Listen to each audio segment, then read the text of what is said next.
you didn't feel it.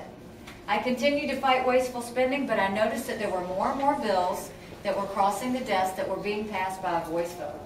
Legislators weren't putting their name with their votes. And all I can tell you is, as an accountant, all I saw were dollar signs. Every time a bill passed, I saw dollar signs, and I knew we were growing government, and you couldn't see the spending habits of your legislators.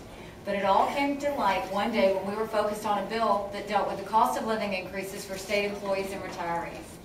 At the last minute, a legislator slipped in an amendment that would give legislators retirement perks. Not uncommon, they will do that, but I think you should know exactly who voted for it and who voted against it. But instead, was read across the desk, passed overwhelmingly by a voice vote, and to this day you cannot find one legislator that says they voted themselves a pay raise.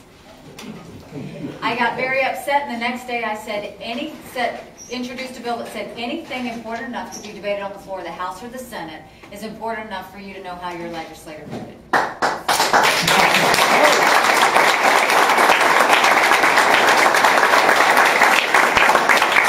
There was a report that came out that year. Of all the bills passed in the South Carolina House, only 8% were on the record. Of all the bills passed in the South Carolina Senate, only 1% was on the record. So my question to you is, if you didn't know how your House member voted 92% of the time, if you didn't know how your senator voted 99% of the time, how'd you know who to vote for when you went to the polls? Because you didn't. This is the painful part. I went to my Republican leadership. I said, we should do this. This will make us accountable. The people will start to trust us again. And my leadership said, put the bill away. We don't need to have it. We will decide what the public needs to see and what they don't. To put all this into perspective, I want to tell you about my legislative career. My first year in office, I was chairman of the freshman class. My second year, I was named majority whip. My third year, I was put on a powerful business committee. And my fourth year, I was subcommittee chair of banking. The year that I wouldn't put the bill away, the year that I fought to make legislators vote on the record, they stripped me of everything. Now I tell you that not because I was a victim of the process. I was very aware that if I pushed forward, there would be punishment to pay. But while they were trying to show my colleagues, this is what we do to someone that steps out of line, I was trying to show my colleagues, this is what happens when we step out of line. I'm still strong, I'm still standing. I was very aware of who I worked for, and it wasn't anyone in that state house. That's right.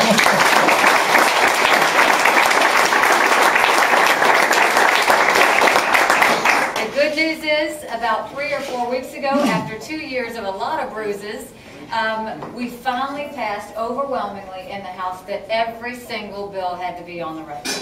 So that was great news for us, but we have one more hurdle. It is the Senate.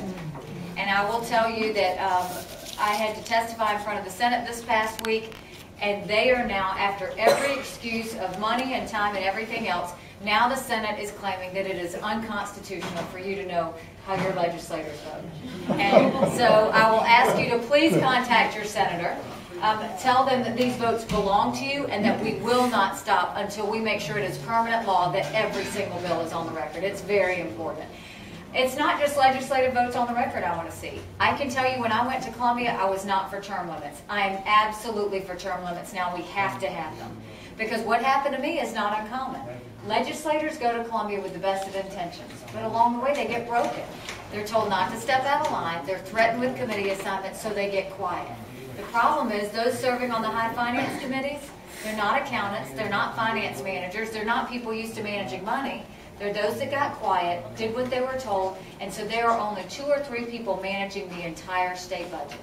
If we turn around and put term limits in place, we will have fresh faces, fresh voices, fresh ideas working for the people of this state and not the power of the legislature. Next, I want to make sure that we have all of our budgets and all of our spending online. You are busy and will probably never look at it, but if they know you can see it, they'll have to behave with how they spend it. I compare it to a teacher in the classroom. When the teacher's in the classroom, the kids are fine.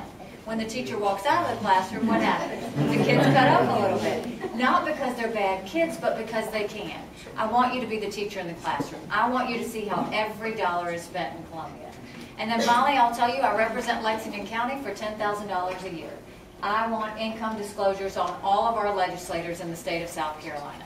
Because when you see who's paying your legislators, you will start to see why policy has moved the way it has in this state. When we put income disclosures in place, 2 things will happen. 1, legislators will know when to recuse themselves from votes they shouldn't be taking. And two, we will start to see policy move in South Carolina that benefits the people and the businesses of the state and not the wallets of the legislators that represent them. So when we talk about wasteful spending, when we talk about good government, let's look at where we are right now. We have 12% unemployment in this state.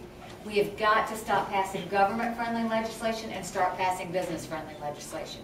As an accountant, I can tell you we have one of the most band-aided tax structures in the country. We need to look at every single tax. We need to look at every single fee, because a fee is a tax, and we need to look at every single exemption. The very first thing we need to do is eliminate the small business income tax. Because when you give businesses cash flow, when you give businesses profit margin, what's the first thing they do? They hire people. They invest back into their state. The second thing we need to do is we need to reduce the personal income tax towards elimination. So what happens is all of those people don't turn around and go to Florida. They stop and they invest their dollars here. When we create South Carolina into a business, competitive, friendly environment, we will start to see jobs come. We will start to see companies come. It's things like workers' comp reform and tort reform and tax reform. You know, everybody's celebrating Boeing. Boeing was a great win to South Carolina. But we don't need a Boeing and a BMW every 20 years. Let's basically look at why Boeing came. They came for two reasons. One, because we're a right-to-work state. We keep the unions out and we need to stay that way. But two, because we gave them tax incentives. 95% of our economy is small business. Why aren't we taking care of the small businesses we already have?